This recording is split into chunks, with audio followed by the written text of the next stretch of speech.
नमस्कार, स्वागत है आप सबका एक बार फिर से आपके अपने YouTube चैनल लेट्स सुशांत पर। और मैं हूं आपका दोस्त सुशांत मिश्रा। बात करेंगे धरने से संबंधित।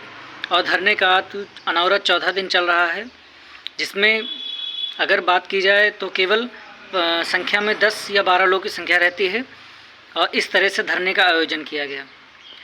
मुझे एक बात समझ में नहीं आ रही है कि 21 लाख फॉर्म पड़ते हैं। जब टेट का होता है, सुपर टेट का होता है, तो 15 से 20 लाख के बीच में फॉर्म पड़ेंगे जब भर्ती आएगी, वैकेंसी आएगी। लेकिन अगर धरने से संबंधित कोई भी बात की जाती है, अगर आह्वान किया जाता है कि आप धरने में सम्मिलित होइए, तो उसमें भीड़ देखने को नहीं मिलती है कि 200 लोग भी नहीं पहुँच पाते हैं। 21 लाख में अगर 200 लोग भी पहुँच जाए तो एक भीड़ दिखाई पड़े। लेकिन ये वाकई एक चौंकाने वाली बात है कि 21 लाख लोग फॉर्म डालेंगे अगर टेट का फॉर्म अभी आएगा, लेकिन वैकेंसी के लिए धरना देने में कोई आगे नहीं आना चाहता है। 15-20 दिन पहले ट्वीट किया गया था बेसिक शिक्षा विभाग की तरफ से कि एक टेट का आयोजन जल्द ही किया जाएगा, लेकिन ना तो उसके लिए डेट बताई गई थी, ना तो उसके लिए दिन बताया गया था, और ना ही ये बताया गया था कि कितनी जल्दी और कितनी देर में। लेकिन उस ट्वीट के आने के बाद ही ना जाने कितनी कोचिंग संस्थाओं ने अपने बैच बेचना शुरू कर दिए और ना जाने कितने लोग ही इस बैच को खरीदने के चक्कर में पड़ गए और वो अपना काम शुरू कर दिए और धुआंधार सेशन की शुरुआत हो गई और वो पढ़ रहे हैं, अपना काम कर रहे हैं। लेकिन उनको ये नहीं पता है कि इस तरह से काम करने से भर्ती नहीं आएगी। जब भर्ती आएगी तभी तो आपको मौका मिलेगा। आपको सहयोग करना होगा, आपको संघर्ष में साथ देना होगा, आपको ज़मीन पर उतरना होगा।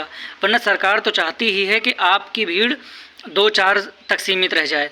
10 लोग 5 लोग अगर धरने में रोज़ रहेंगे तो सरकार के ऊपर कोई प्रेशर नहीं पड़ेगा, ना तो सरकार से कोई मतलब होगा कि आप धरना कर रहे हैं, कहाँ कर रहे हैं, क्या कर रहे हैं, कोई मतलब नहीं। इसलिए आपसे एक रिक्वेस्ट है कि जितने भी भाई बहन हैं, जिन तक ये वीडियो पहुँच रही, सब लोग एक बार धरने को सफल बनाने के लिए धरने का आयोजन किया गया है।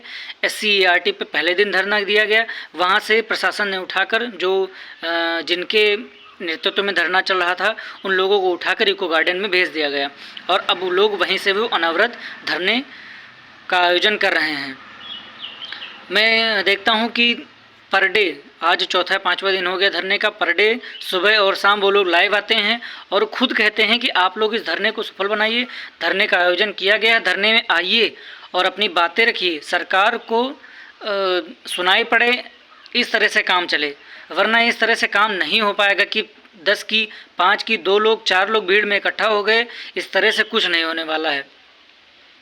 और आप लोगों को एक बात तो पता ही हो गई होगी अब तक कि 3-4 दिन पहले जो तिवारी ब्रदर्स ने कोई केस किया था हाई कोर्ट में, इलाहाबाद हाई कोर्ट में, तो उसकी भी सुनवाई हुई है और शासन से पूछा गया है कि आखिर भर्ती क्यों नहीं, नई प्राथमिक शिक्षक भर्ती क्यों नहीं दी जा रही है। तो उधर वो तो प्रेशर मेंटेन है ही।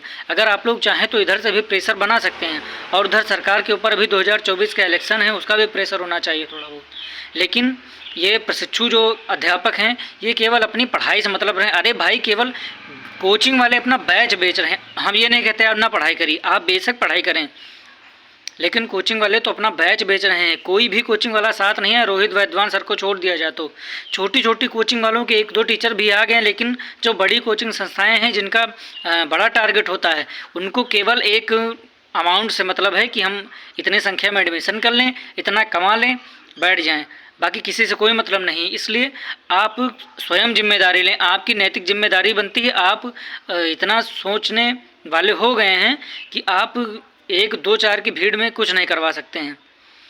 इसलिए धरने को अगर सफल बनाना है, धरने को अगर सक्सेसफुल एक रूप देना है, तो आप लोगों को ज़मीन पर ज़रूर उतरना होगा। जय हिंद, जय भारत।